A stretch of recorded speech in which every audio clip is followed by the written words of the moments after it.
Well, it's Monday, February 9th, 2026. I'm Brittany Noble, and here's what's coming up on The Breakdown.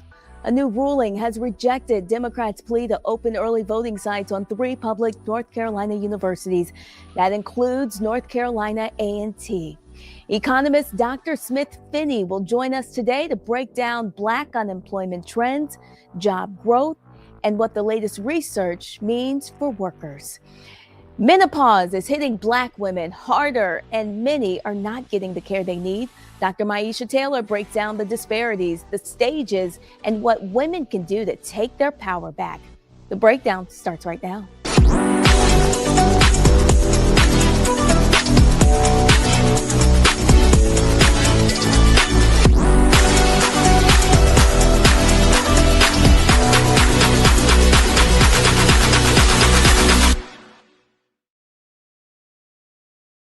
Well, a federal judge has denied a request to open early voting sites at 3 North Carolina universities ahead of the state's primary. U.S. District Judge William Osteen rejected a lawsuit from the College Democrats of North Carolina and 4 voters who argued the decision violates the U.S. Constitution. The ruling impacts Western Carolina University, UNC Greensboro, and North Carolina A&T State University, the nation's largest historically Black university. As a result, students will be required to travel off campus to vote. In court filings, Judge Osteen says opening new sites so close to early voting could cause confusion. Early in-person voting for the March 3rd primary begins on Thursday. An elections-related bill known as the Save America Act is now underway in Congress. The legislation that has already been introduced in the House of Representatives and was referred to committee late last month. The bill would require documentation showing an individual was born in the United States in order to register to vote in federal elections. If passed, the Save America Act would amend the National Voter Registration Act of 1993, adding a proof of citizenship requirement for federal voter registration. The House has passed earlier versions of the Save America Act twice, but it has not advanced in the Senate. Well, Florida Governor Ron DeSantis has banned 12 public universities from using state or federal funds for diversity, equity, and inclusion, or DEI programs. And students at Florida's HBCU say the impact is already being felt. A senior law student at Florida Agricultural and Mechanical University in Tallahassee, Aaliyah Stewart, says the restrictions are directly affecting student organizations on campus, including the Black Law Students Association, as they work to promote and host Black History Month events. According to Stewart, certain words like Black, affirmative action, and women were all flagged by the university. So it was Black was one of them, affirmative action I heard about, and then women as well. Just don't want us to be censored this way. I mean, not being able to use the word Black, women, it's very frustrating. We're just trying to promote, the core mission statement that our school has is to promote diversity and inclusion for everybody. In a statement, the university released a statement saying Florida A&M University has consistently been in full compliance with Senate Bill 266 and Board of Governors Regulation 9.016. We support and have implemented the policy direction established by the governor, the legislator, and the Board of Governors as it relates to DEI and consistent with related federal court rulings. Florida Agricultural and Mechanical University is committed to fostering a campus community that encourages the free exchange of ideas while ensuring an environment of mutual respect, safety, and awareness. The university recognizes that freedom of expression is fundamental to academic inquiry, personal development, and civic engagement. Maryland Governor Wes Moore is speaking out after being uninvited to this year's National Governors Association bipartisan dinner at the White House. The meeting will take place February 19th through the 21st. The winter conference typically brings governors from all 50 states together. President Donald Trump announced on Friday that this year's NGA weekend will include only Republican governors. Moore is a Democrat and the only Black governor in the United States.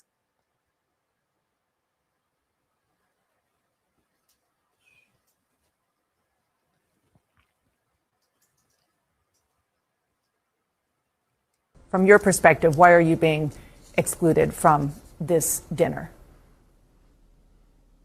Well, I've long learned that I'm not trying to get inside over the president's psyche. It's not a good use of my time. It's not lost to me that I'm the only black governor in this country, and I find that to be particularly painful, considering the fact that the president is trying to exclude me from an organization that not only are my peers have asked me to help to lead, but then also a place where I know I belong in. And so I've long learned, and I've talked to the people and the children of my state, is that I'm never in a room because of someone's benevolence nor kindness. I'm not in a room because of a social experiment. I'm in the room because I belong there, and the room was incomplete until I got there.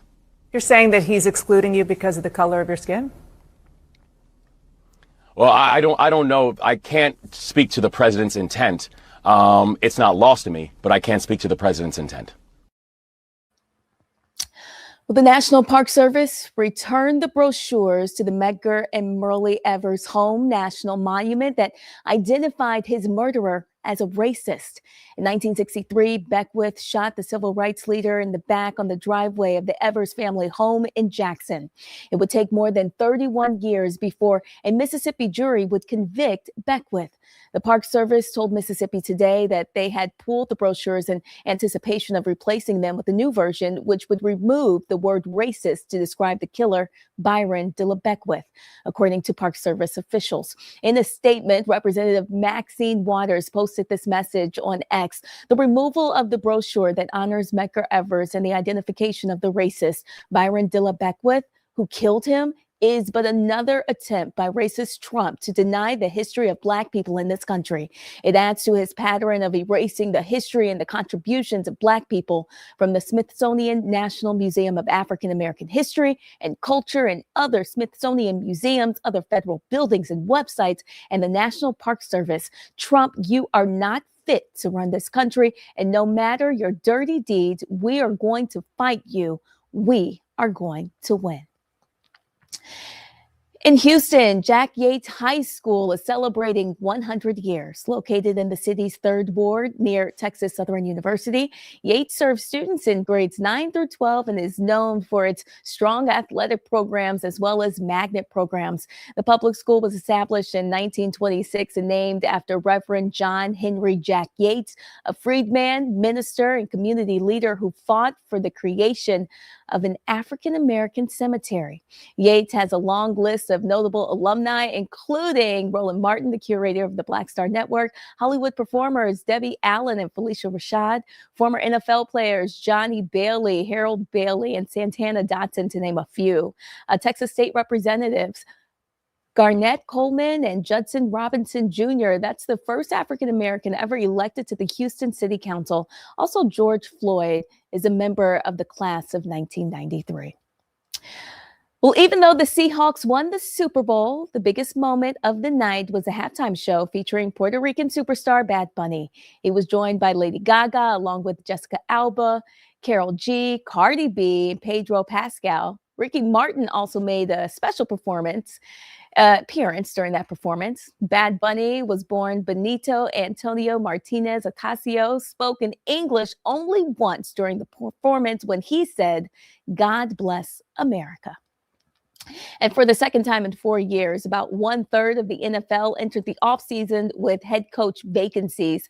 And despite the fact that roughly 70% of NFL players are Black, no Black head coaches were hired during this cycle. So far, 9 of the 10 open positions have already been filled, with the Las Vegas Raiders expected to finalize a deal with Seattle Seahawks offensive coordinator Clint Kubiak now that the Super Bowl is over. But as of now, there are only 3 Black head coaches in the NFL: Todd Bowles of the Tampa Bay Buccaneers, DeMeco Ryans, the Houston Texans, and Aaron Glenn of the New York Jets. That number is just one more than 2002, the season before the league implemented the Rooney Rule, which requires teams to hold in-person interviews with at least 2 external head coaches candidates who are minorities and or women.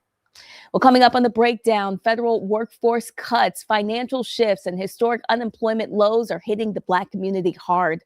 We'll discuss a Joint Center study and how we can overcome this economic downturn. And it's the 100th anniversary of Black History Month, so we will be highlighting Black history facts in every segment of the show today.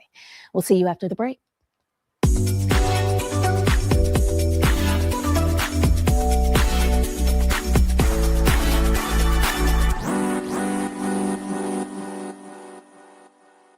With medicine and science under attack, I want to keep you and your family informed and healthy. I'm Dr. Ebony Hilton, and I knew at the age of 8 that I wanted to be a doctor. So I studied hard and became the first African-American female anesthesiologist hired at the Medical University of South Carolina since its opening in 1824. And I always say I was made into a doctor, but I was born to be a mom. And as a new mom, wife, sister, daughter, and friend, I understand how frightening a medical crisis can be. I care for individuals on some of the worst days of their lives, and it's my mission to provide you with a safe space to gain clarity on issues affecting your mind, body, and soul.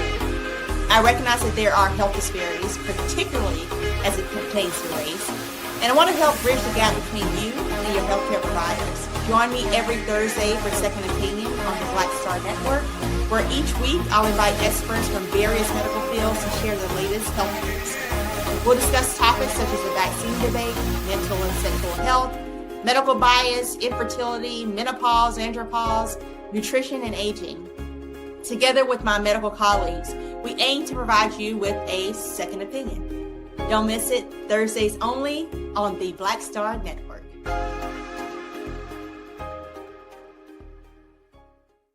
If in this country right now, you have people get up in the morning and the only thing they can think about is how many people they can hurt, and they got the power, that's the time for mourning. For better or worse, what makes America special, it's that legal system that's supposed to protect minorities from the tyranny of the majority. We are at a point of a moral emergency. We must raise a voice of outrage. We must raise a voice of compassion. And we must raise a voice of unity. We are not in a crisis of party versus party. We are in a crisis of civilization, a human rights crisis, and a crisis of democracy itself. And guess what? You've been chosen to make sure that those that would destroy, those that would hate, don't have the final say, and they don't ultimately win. I'm Risa Colbert, and you're watching the Black Star Network.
Well, for millions of Americans, the reality still feels like inflation is winning and wages just are not keeping up.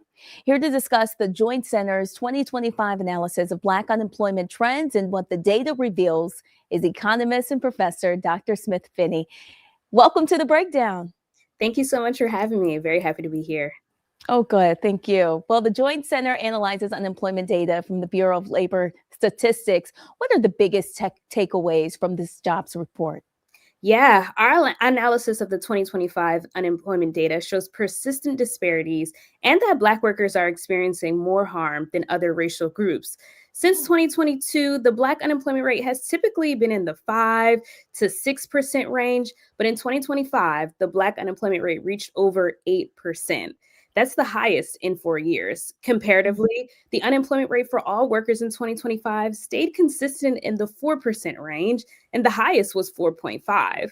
The highest unemployment rate for Black women was 8%. For Black men, it was 8.4%. And for young Black workers aged 16 to 24, the highest unemployment rate in 2025 was 20.8%. And those were all figures from November of 2025. And so that 8.2 Black unemployment rate was the highest monthly unemployment rate of any racial group during any month of the year. So we haven't consistently seen these high unemployment numbers like this since 2020 and 2021. So we're really talking about two different economies here. So as the headlines are highlighting what is happening in the economy, I'd also pose the question, for whom, right? Because the data shows that the labor market is very unstable for Black workers. And I love these conversations to share that holistic perspectives of the economy and also highlight these disparities. And talk about the inequities that Black workers are facing when entering and re-entering the workforce. Yeah, so thinking about some impacts that have impacted that unemployment rate, specifically for last year, we're considering the federal hiring freezes. Nearly 20% of all federal workers are Black. So those federal hiring freezes and also eliminations, reductions of the workforce really impacted the labor market. Again, thinking of 2025 and the different policy changes that were made, the rollbacks of diversity, equity, and inclusion policies and affirmative action policies have and will continue to have a grave impact to Black workers' opportunities and also those outcomes in the labor market. As we're changing the workforce due to technology, again, there's a lot of jobs at risk of automation, and thinking about the upskilling and reskilling opportunities, again, without those DEI and targeted outreach, and then other opportunities for upskilling, we consider who's going to be in the workforce and how are Black workers able to upskill, again, in this divisive environment that we're in. But also, we also have to acknowledge the declining job gains and also just very slow job growth of last year. From April to December of 2025, monthly job gains steadily declined. And those total job gains in 2025 were the weakest since 2020. So those are just some factors that we know had a grave impact. And some of those policy levers aren't changing. And the political environment seems to not be changing as well, which continues to impact the labor market, but also what opportunities are available for Black workers. Do you think it's important for Black workers to be prioritized to maybe combat this high unemployment rate? Yes, looking at the data and the grave disparities, there is no other option but to have targeted solutions to directly impact the conditions and the economic opportunities that Black workers have, right? I think we only have to expand those options just because of the experiences, but also looking at the data, Black workers are being harmed. And I think we should have some direct impacts to improve that unemployment rate, but also just economic outcomes as a whole. Let's take a closer look at the data. How much of the story is about wages just not keeping up with the cost of living? Well, we know inflation definitely is a big impact factor of not just the economic outcomes, but the economic conditions, even if you have a job, right? So I don't think it is disconnected at all. I think we need more data to show how that is integrally impacting Black workers specifically. But I can say without any data, it's definitely not making it easier for Black people to survive even with a job or even just have consistent economic stability, even with a job, or as they transition in and out of the workforce. That inflation and the cost of living, again, is very impactful, and it threatens economic security as well. What has this report shown you about Black employment and the racial wealth gap? Yeah, I think we have to pay attention. I think the data is very alarming. And I think as we're seeing that data that happened in 1 year alone, we're looking forward to what policy levers we can continue to advocate for. So that data looks much different even this year. The job report is going to be coming out on Wednesday. So we're looking forward to seeing what the conditions are going to start to be, but also as we consider to be strategic about what policy solutions that we need to propose to make sure that Black workers are going to be doing much better at the end of the year or even the middle of the year. We cannot go back. If we're looking for jobs, what industries are driving the job growth right now?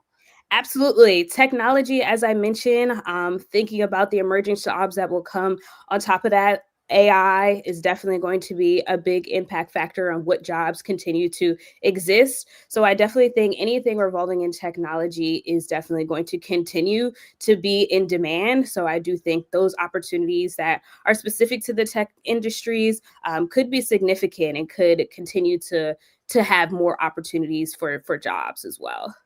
I mean, I get it. We keep hearing about layoffs in tech and corporate restructuring, yet companies are still posting major profits. Can you explain the disconnect? I think there's a lot happening, so I can't point to just one thing. But I think we're starting to see a little bit of a skills mismatch, right? There's a lot of opportunities maybe on the rise, but there's not a lot of people that have those same competencies that make them excel in some of those industries or the skills that some of the employers are looking for. So I think we just have to bridge that disconnect. But it's conversations like these that continue to have us look at what's going on and continue to investigate how it is the landscape is continuing to change over the years as well. How would you say this jobs report might affect what the Federal Reserve might do next with the interest rates? Yeah, so in January, they held still with not cutting any of the interest rates. I think as we're looking at the all workers unemployment rate, again, as it considerably is in the fours, I think the new jobs day data on Wednesday may give us a better picture of what they're going to do next. But I do hope they continue to examine holistically what the labor market looks like and who's being the most impacted, which is Black workers. If you had to forecast based on what we're seeing today, what kind of year will this year shape up to be for the average worker? I think I'm hopeful as I continue to hope. And I think looking at the data, I am hopeful but cautiously aware of what it looks like to continue to widen these disparities if no policy change happens. So I'm hopeful for more policy change, and we'll continue to examine that labor market outcomes each month as we do at the Joint Center. I want to get your thoughts about this. For people watching who are trying to make decisions, whether they're switching jobs, maybe negotiating pay, do you have any advice for them right now? I think my only advice would definitely be consider the labor market conditions. I think holistically, as you're looking at different salary ranges, employment, I think you have to look at the data to continue to set yourself up for success in those new opportunities. So I think I would definitely say pay attention to the data and how the labor market is continuing to do, but also stay up to date on what the salary ranges are so that you can continue to advocate for yourself. Well, Dr. Finnie, thank you so much. A wealth of knowledge you have. We appreciate you for bringing that information onto the breakdown today. No problem. Thank you for having me. Absolutely. All right. Coming up next, we will check in with Dr. Myiesha Taylor right after the break. Stay with us. Plus, have you come across a national news story that deserves national attention? We definitely want to hear from you. Please go online to our website, Black Star Network, and submit your questions. We'll be right back.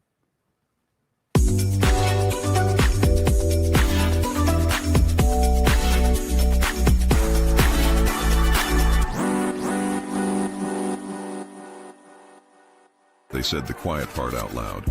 Black votes are a threat, so they erased them. After the Supreme Court gutted the Voting Rights Act in 2013, Republican legislatures moved fast.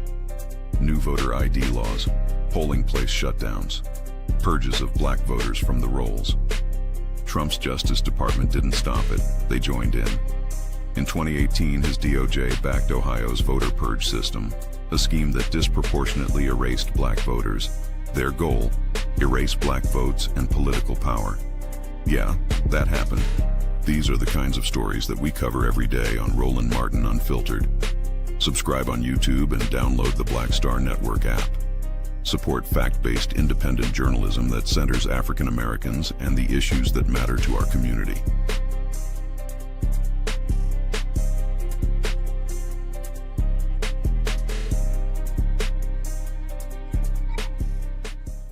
If in this country right now, you have people get up in the morning and the only thing they can think about is how many people they can hurt, and they got the power, that's the time for mourning. For better or worse, what makes America special, it's that legal system that's supposed to protect minorities from the tyranny of the majority. We are at a point of a moral emergency. We must raise a voice of outrage. We must raise a voice of compassion. And we must raise a voice of unity. We are not in a crisis of party versus party. We are in a crisis of civilization, a human rights crisis, and a crisis of democracy itself. And guess what? You've been chosen to make sure that those that would destroy, those that would hate, don't have the final say, and they don't ultimately win. What's happening? This is your man, Motown recording artist Kim. You are watching the Black Star Network.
Well, in the Noble Spotlight today, we have Dr. Myiesha Taylor. She's a board-certified emergency medicine physician, integrative and functional medicine expert based in North Texas. She has more than 20 years of clinical experience. Dr. Taylor, thank you so much for joining us on The Breakdown.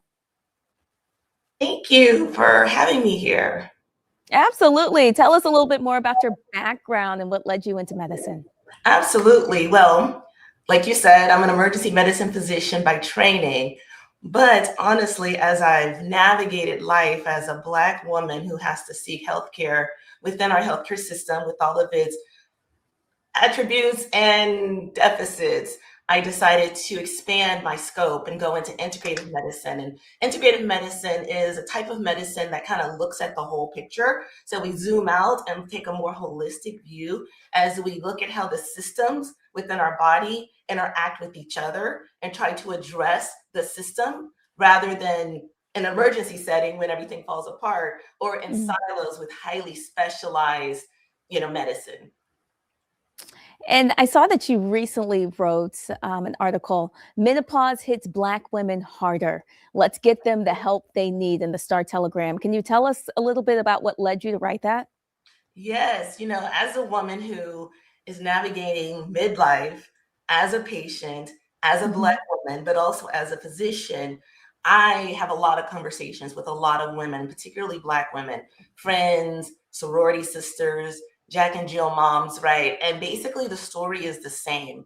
We are not being told all of the information to make informed decisions. And a lot of that could be, there's just not enough time at the doctor's visits, right? 10, 15 minutes is not enough time. A lot of it stems from the Women's Health Initiative, where it was a study about 20 years ago that basically publicized the problems that they determined were caused by estrogen that has since been reevaluated, but it's a long shadow. So really, hormone replacement therapy, menopause care is just a deficit. And now that Gen X, young boomers and millennials are entering this stage with our technology and our platforms, we're kind of using it for good. So me among them, trying to use it for good and help amplify this message of self-care. Ultimate self-care is trying to live long and expand your health span so that you live healthy and not just get old and dysfunctional towards the end of your life.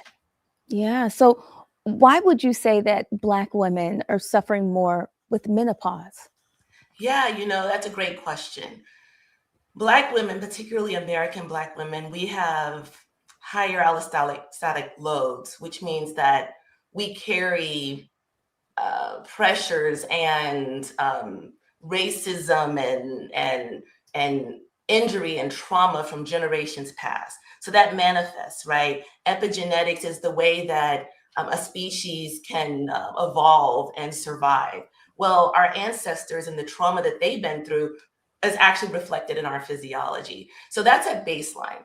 But then we continue to live in systems that are filled with implicit bias, systems that are built on structures of racism. And we have to navigate that, right? So that is going to be a barrier. Then just in society in general, right? We have more sleep disruption, we have higher inflammatory burden, we have higher cardiometabolic risk. We are not necessarily able to address any emotional and mental health issues that we may need just because of the way society is structured. So menopause is like one of the ultimate physiologic stress tests. And what that means is everything that you were able to compensate for when you get into menopause and the estrogen starts to decline, your margin of reserve shrinks, which means that now a lot of things that you were able to keep under wraps, like autoimmune disease, maybe mental health stability, sleep architecture, all of that begins to unravel. And so why do Black women, would you say, we're entering menopause a little bit earlier than whites? We are. So that's also, we tend to experience symptoms that are more profound, and studies have connected symptom expression to risk, right? Cardiometabolic risk, blood pressure, insulin resistance risk, obesity risk. So those risks that are a result then manifest as disease, right? Normal menopause can begin at age 45. Average age is about 51 in our country. Perimenopause is the time leading up to the final menstrual period, can start normally 7 to 10 years prior to that final menstrual period, which means that at age 35, it could be completely normal for a woman to be in perimenopause. And so often they are dismissed. If a woman is 37 years old and she's having hot flashes and goes to the doctor, more times than not, she's going to be told that she's too young, or hormones or labs look normal, but she's still having these perimenopause and her health is suffering as a result. Could you break down the stages of menopause? Yeah, so, I think that there are stages that are documented, but I think that the important thing to remember for patients, it's going to be, you're going to look for changes in your menstrual cycle. So sometimes they're subtle. So it's not always you get your period regular, and then maybe they spread apart and then they fall off. Usually, actually, they kind of come closer together because the second part of your period shrinks. So that's like stage 1.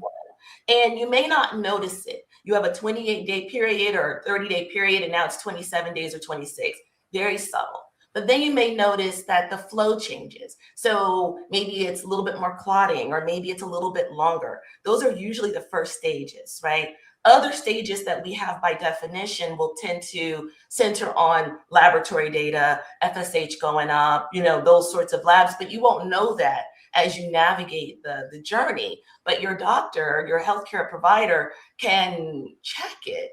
The problem though with checking hormones, and I want to make this point, is hormones can change 4-fold, 5-fold, 100% in just one day. So depending on the time of day you check it and where you are in your cycle, you could look normal, and the conclusion drawn is you need nothing, you're fine. But if you look at the trend, it's trending down. It's just erratic. So when you catch it at a particular point, you can't make a lot of it. But to me, that's not a reason not to check it. I find that my patients really enjoy having data because the data allows you to make more informed decisions and watch your physiology over time. So when you watch it over time, you can make a decision about when to start HRT or whether to start HRT or what type of HRT to start, right? And then there's other markers in menopause that are often ignored as we focus on hormones, right? There's lipids that we should check and inflammatory markers that should be checked. Insulin should be checked along with your hemoglobin A1C and blood sugars, right? Because if you have an insulin that's very high, your sugar may look normal, but it's taking your body a lot of insulin to keep that sugar normal. Well, we want to identify that when it's high insulin before the sugar changes so that we can intervene then, right? So I want to also make the point that this is a systems, a holistic and integrative picture that we're looking at. It's not just OB-GYN, for instance. It's not just looking at your uterus, not just looking at your breast. It's looking at your brain. It's looking at your mood. It's looking at your metabolism. It's looking at your weight. It's looking at your skin, your hair, your bones, right? It's a whole systems integrated approach that should be taken. And while we have your attention, doctor, any treatment options that we should be aware of? Absolutely. You know, I think that always at the foundation of any conversation should be menopause hormonal therapy or hormone replacement therapy. It's referred to as both things. And that doesn't necessarily mean that you should do it. It means that somebody should talk to you about it. Its virtues, its limitations, its risks, right? In addition to that, though, you also need to consider inflammation, right? You know, what takes most of us out is cardiovascular disease. Estrogen helps protect our blood vessels and our hearts, but also decreasing inflammation helps.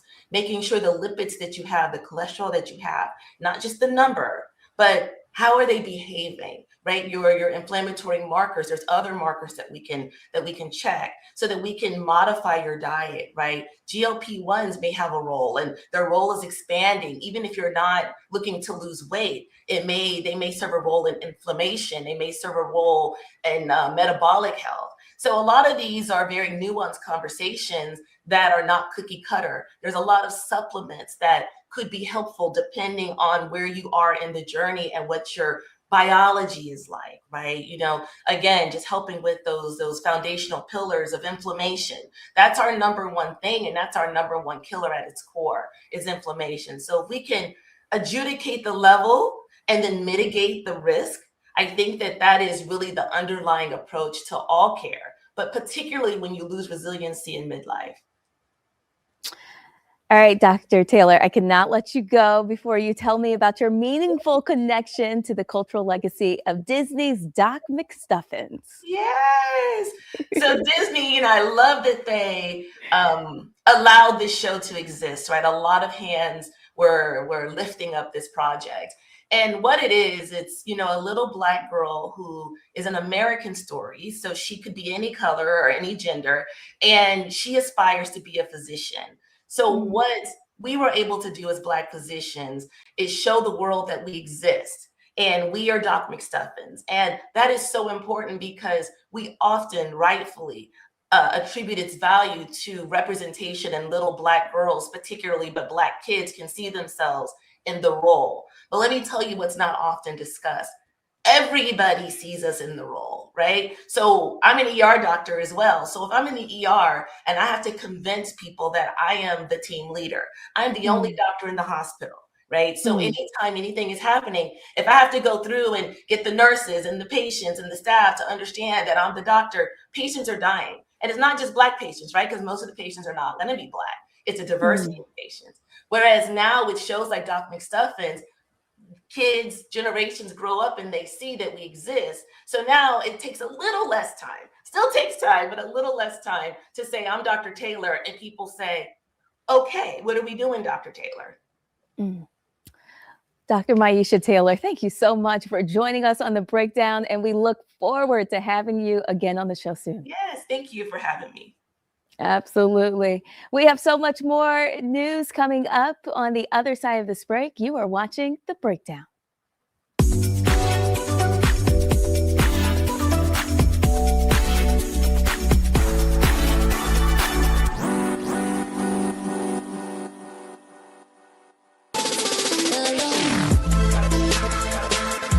Hey y'all, welcome to The Other Side of Change, only on the Black Star Network and hosted by myself, Bria Baker, and my good sis, Jamira Burley.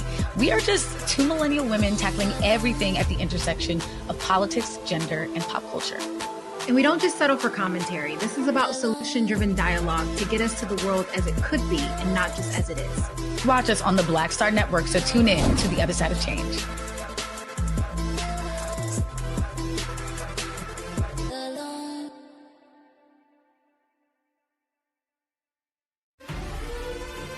Violent white supremacy is, quote, the most persistent and lethal threat in the homeland. The greatest terrorist threat to the homeland is the homegrown violence stream, including hate crime committed on behalf of some kind of white supremacist ideology. They are coming after everything in Black America. MAGA and Donald Trump are specifically targeting Black America. They are going after the money.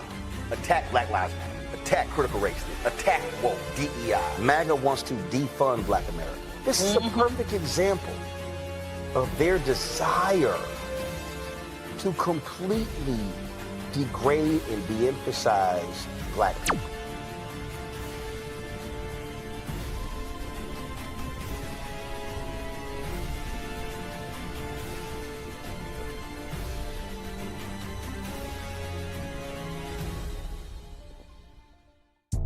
Hi, I'm Swing Cash, Basketball Hall of Famer, and you're watching Black Star Network.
Well, if you missed it on Roland Martin Unfiltered, Roland discussed the racist video that President Donald Trump posted on his Truth Social account. The video featured former President Barack Obama and former First Lady Michelle Obama using dehumanizing imagery that has long been associated with white supremacy. Roland also shared responses from politicians, Democrats, and Republicans regarding this blatantly racist post. Immediate backlash across the political landscape. Okay? So Deadline.com asked the White House for a response. This is what Carolyn Levitt, the chief White House liar, said in response to this video. This is from an internet meme video depicting President Trump as the king of the jungle and Democrats as characters for the Lion King. Please stop the fake outrage and report on something today that actually matters to the American public. Well, here's the problem. There are no monkeys in the Lion King. All of a sudden, folks responding. Maryland Governor Wes Moore. The president's post on Truth Social goes beyond a dog whistle. It is blatant racism, relying on imagery that has long been used to demean and dehumanize Black people. But this moment is about more than a single post. The words our leaders choose matter. The images they invoke matter. It shapes how we see one another and the kind of country we are deciding to be. Leadership is about bringing people together, not tearing each apart. Republican Senator Roger Wicker of Mississippi said, "This is totally unacceptable. The president should take it down and apologize."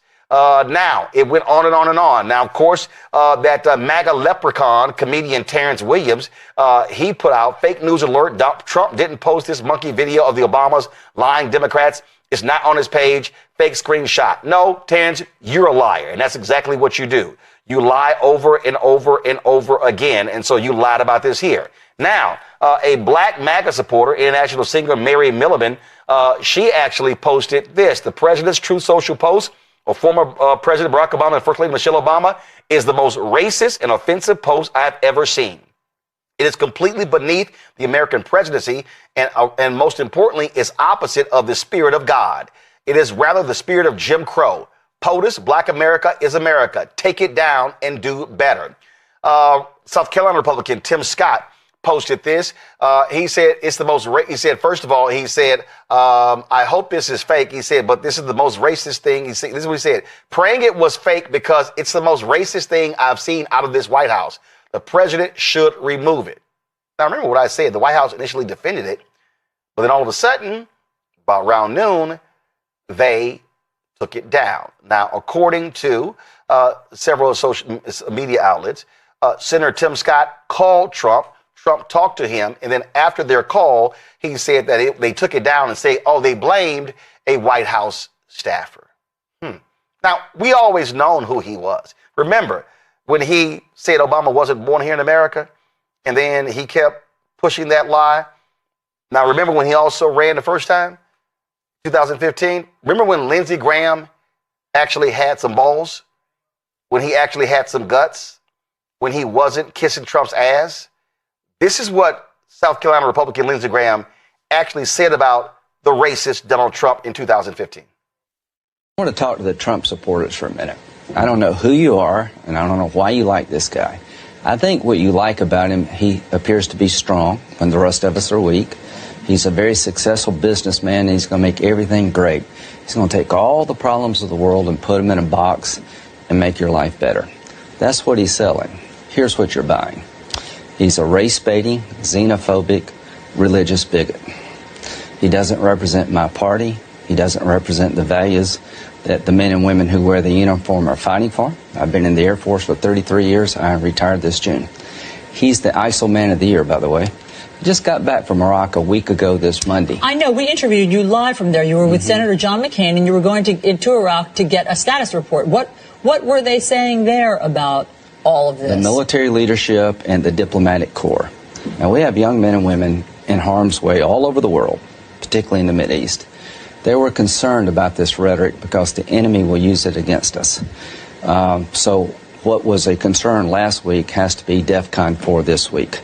Because what Mr. Trump is doing, and I don't think he has a clue about anything, he's just trying to get his numbers up and get the biggest reaction he can. He's putting our soldiers and diplomats at risk. He's empowering the enemy. And this ban, if it's actually enacted, would take people who have been interpreters who came to our side in Iraq and Afghanistan who are under siege in their own countries and basically becomes a death sentence for them. Now, that's when Lindsey Graham wasn't an ass kisser. He's a total ass kisser right now. This is Republican Senator John Curtis of Nebraska. The post was blatantly racist and inexcusable. It should never have been posted or left published for so long. Again, this is a Republican here. This is Republican Mike Turner, who's running for the U.S. Senate in Michigan. I do not feel the need to respond to every inflammatory statement made by the White House. Right there, that says a whole lot. However, the release of racist images of former President Barack and First Lady Michelle Obama is offensive, heartbreaking, and unacceptable. President Trump should apologize. So he goes further.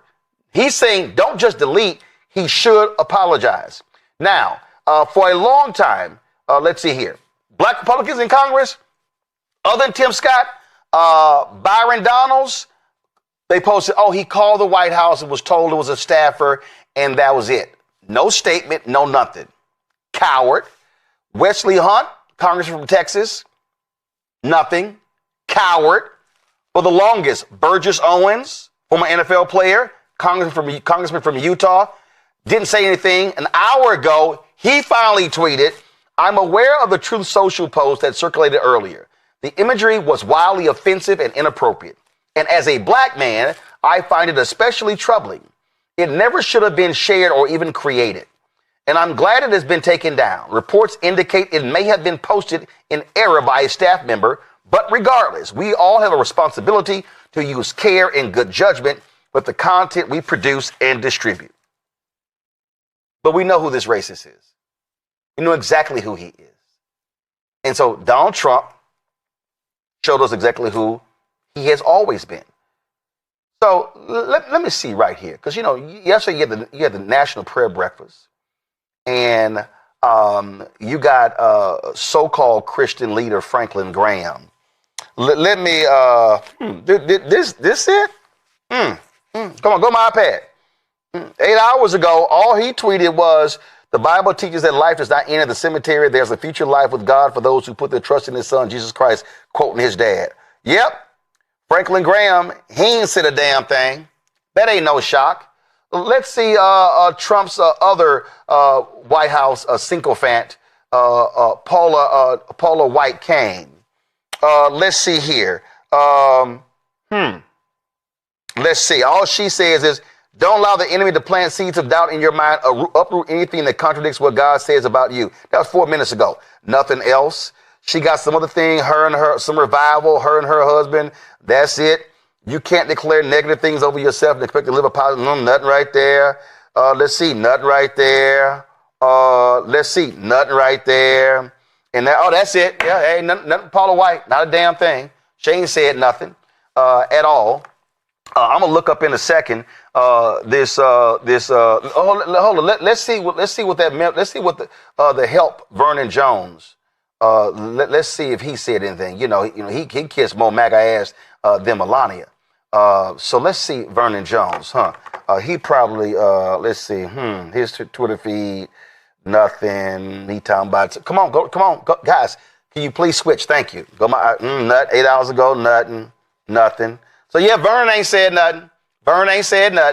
So that's no shock right there. I could pull up a whole bunch of other these Negroes, these MAGA Negroes, ain't said nothing. Dinesh D'Souza, Indian American, he actually laughed it off. Let me show you what this fool said. This fool actually said, let's see here. In context, this is both amusing and harmless. We're not in the mood to fall for another race hoax from the left. Well, Dinesh, if it's a race hoax, why did they admit that it was posted by, and it was a fault of a White House staffer? See, this is what happens when you kiss so much MAGA ass. You defend their bullshit, and even when they did it, you look like a damn fool.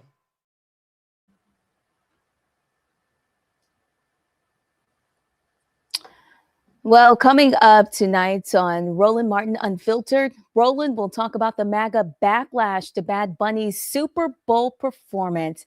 And coming up after the break, we'll introduce you to one woman who survived war. Her story ahead.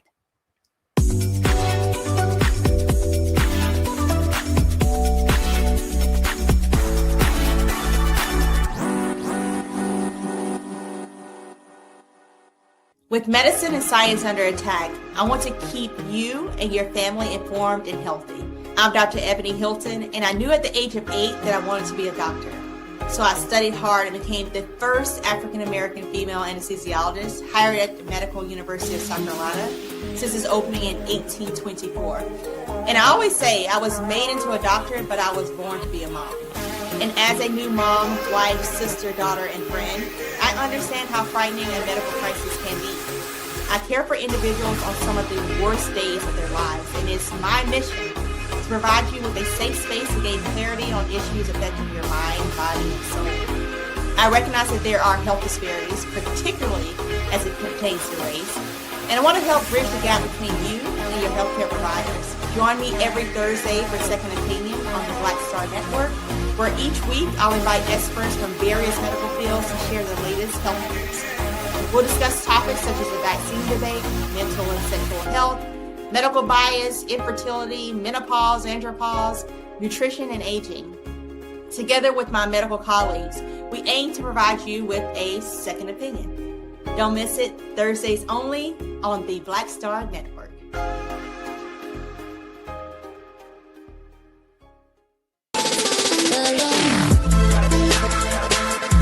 Hey y'all, welcome to The Other Side of Change, only on the Black Star Network and hosted by myself, Bria Baker, and my good sis, Jamira Burley. We are just two millennial women tackling everything at the intersection of politics, gender, and pop culture. And we don't just settle for commentary. This is about solution-driven dialogue to get us to the world as it could be and not just as it is. Watch us on the Black Star Network, so tune in to the other side of change.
Well, the Sierra Leone Civil War began in 1991. It lasted more than a decade, ending in 2002. It was one of the most brutal conflicts in modern African history, and much of it was driven by the fights over diamonds. But behind the term is something we often forget: children, families, and communities living in constant terror. Our next guest lived through the war, and now she is sharing her story with a powerful new book. Finnie, Samura, thank you so much for joining us on The Breakdown. Thank you so much, Brittany, for the opportunity to be here. Absolutely. For those who may not know you yet, tell us a little bit about who you are and why you decided to share your story now. Sure.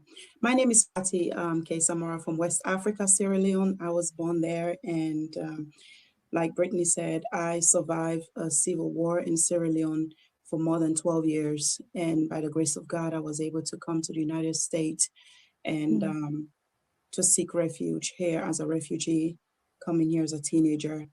And I'm currently here in the United States. I'm a mom, I'm a wife, and I'm an author, a minister of the gospel as well. And I'm grateful to be here to share my story. The reason why I decided to share my story is because right now we're living in the world where there's so much confusion going around and rumors of war, and just seeing all the violence that is happening across different nations and countries. It breaks my heart. Like the host rightfully said, war is not only affecting those who are fighting among themselves or whatever the intentions are that they are fighting for, but it also affects the citizens, and most importantly, the children. They suffer the most. So that's the reason why I decided to share my story at this time, so others can hear this and start praying for the nations or whatever country you're in that you feel like your country might be at the verge of war. Just pray for God's intervention, because war is not a good thing, and I don't wish that on my worst enemy. I know it may be difficult to talk about, but can you take us back to 1991? Like, what did war look like for you and your family? Well, as a little girl growing up in Africa, in Sierra Leone specifically, we started hearing rumors about rebels attacking nearby villages, and we saw people running from one village to another village, from one town to another, just escaping the atrocities that was happening there. And we didn't really take it seriously because we just thought, okay, it's just another day, another drama. But then when it started coming closer and closer to the cities, the bigger cities, and we started hearing gunshots, I clearly remember the time the rebels entered our city, which was Bo. We were sleeping very early in the morning, and we heard a gunshot, which was very, very uncommon, because when you hear a gunshot, usually is mainly in the village when the hunters go to hunt for meat and animals and stuff like that. But when you hear a gunshot in the city, then you know this is serious. So we heard a gunshot, and all of a sudden, people start running from everywhere. And there are times people are sleeping, you wake up from sleep.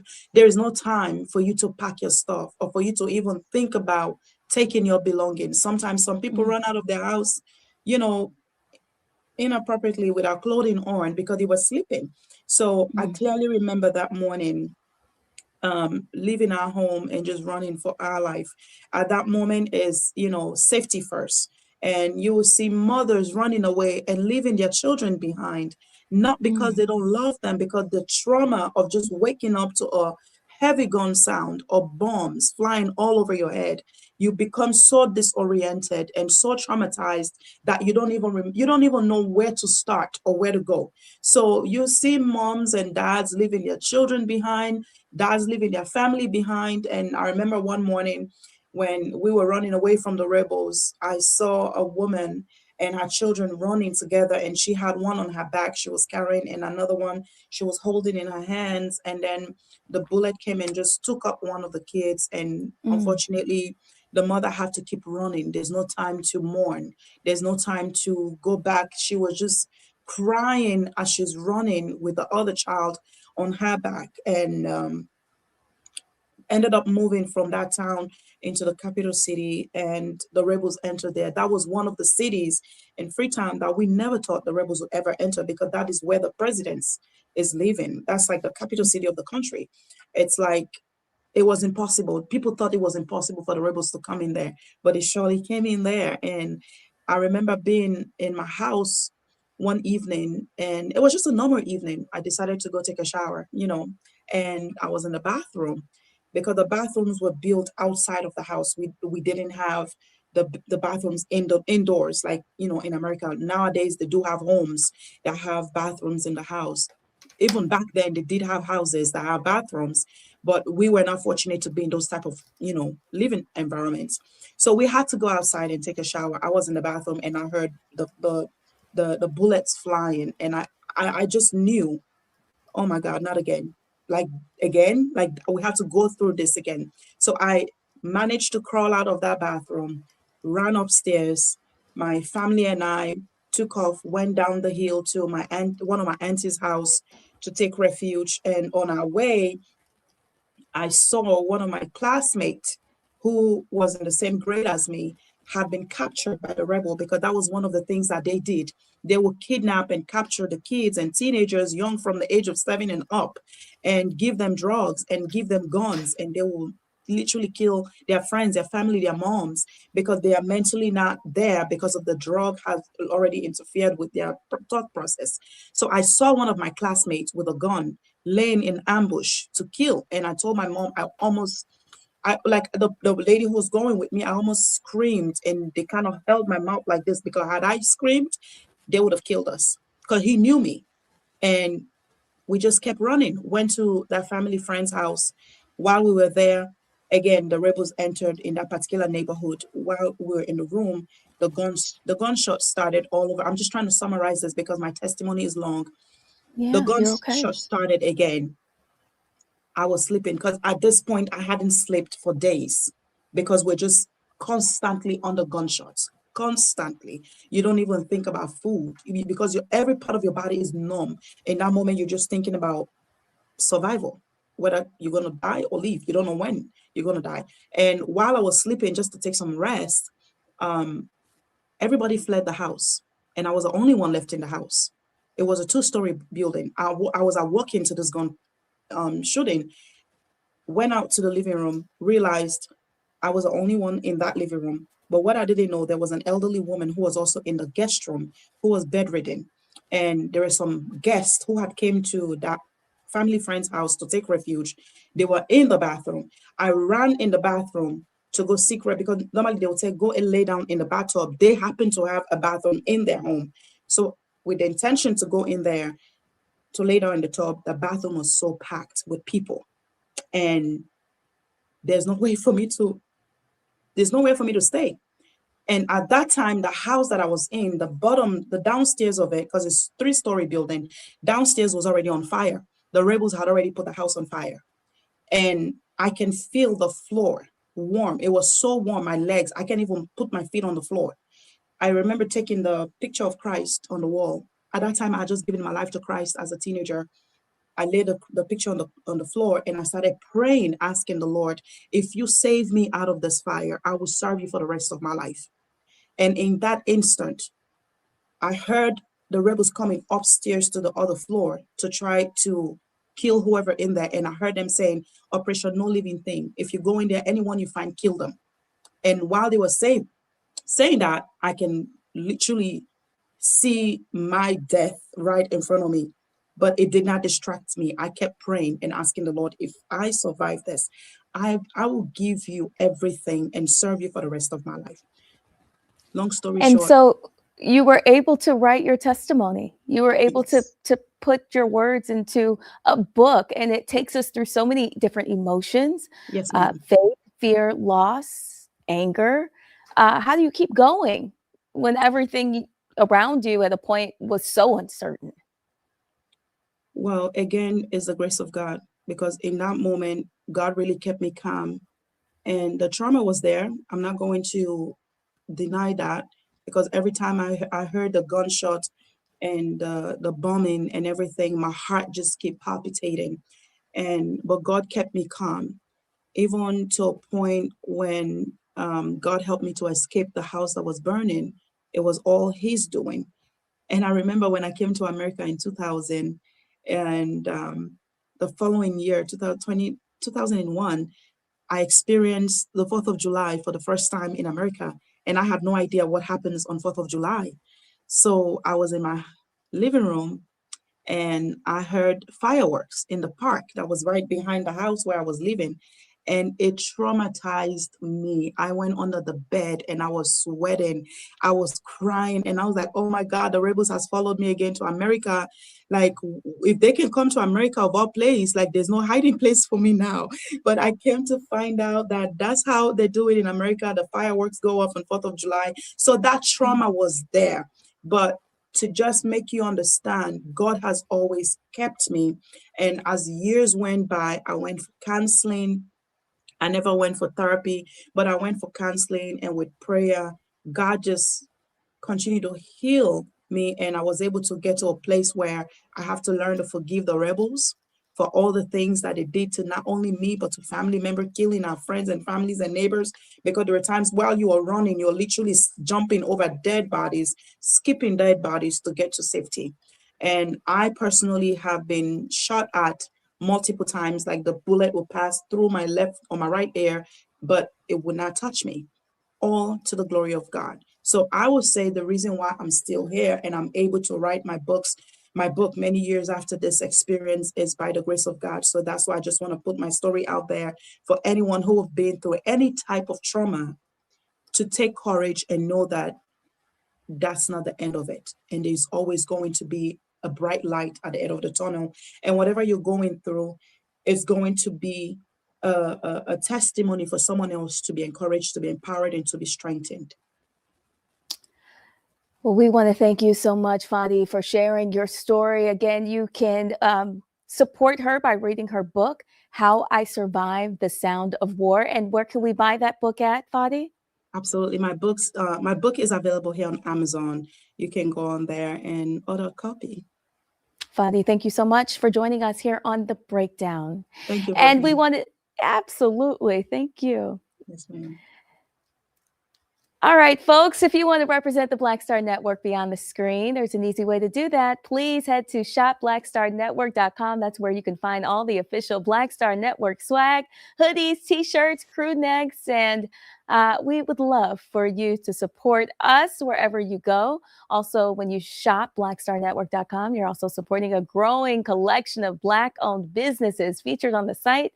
It's a one-stop shop if you're still looking for a Valentine's gift for the special love in your life. All right, that's going to do it for us today on The Breakdown. We want to thank you for spending part of your day with us. Be sure to keep the conversation going online. We also want to hear from you. Send us your questions, your story ideas, what's happening in your community. Let's connect. Don't forget, we'll be right here tomorrow with more news, context, and more voices that matter. For more news, special coverage, and on-demand content, of course, visit blackstarnetwork.com and check out everything that's happening across the network. I'm Brittany Noble. Follow me online, The Noble Journalist, and we'll see you again soon. Thanks for watching The Breakdown.